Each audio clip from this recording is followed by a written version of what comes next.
Everyone in the cafe froze when the barista shouted, "Sir, you need to leave. We don't serve freeloaders here." Her voice cut through the chatter like a blade.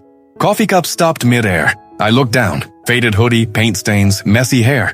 Yeah, I didn't look like someone who owned the place.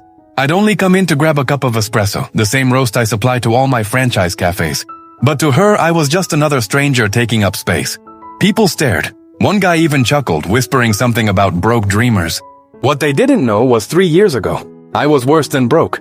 I was living in my car, roasting coffee beans on a camping stove at midnight, Harvest and Heart.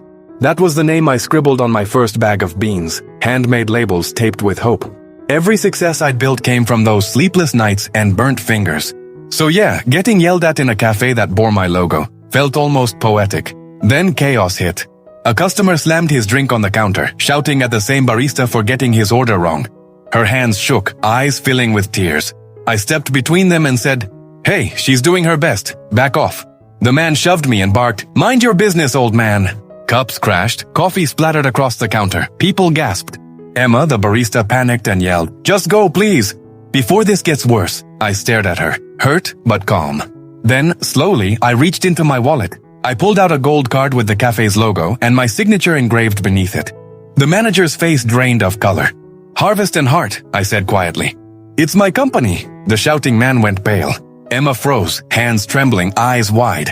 It felt like the whole room stopped breathing. She whispered, You're the founder?" I nodded. But something about how defeated she looked cut deeper than her words ever could. She started crying, saying her mother was in the hospital, 2 staff quit this week, and corporate kept sending impossible new rules from an owner she'd never met. That owner was me. That night, I couldn't sleep.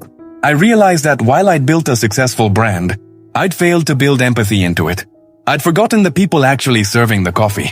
A week later, I went back, not as the boss, but as a worker. Apron on, sleeves rolled, working right beside Emma. We served customers together, cracked jokes, cleaned spills, fixed machines. For the first time, she smiled without fear. By the end of the week, I promoted her to manager. And I made a new rule.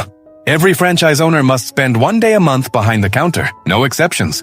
Because real leadership doesn't sit in an office, it stands on the same floor as everyone else. When I left that night, the cafe smelled like hope again.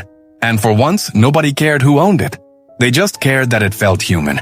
Then share your thoughts in the comments, but no one liked or subscribed the barista.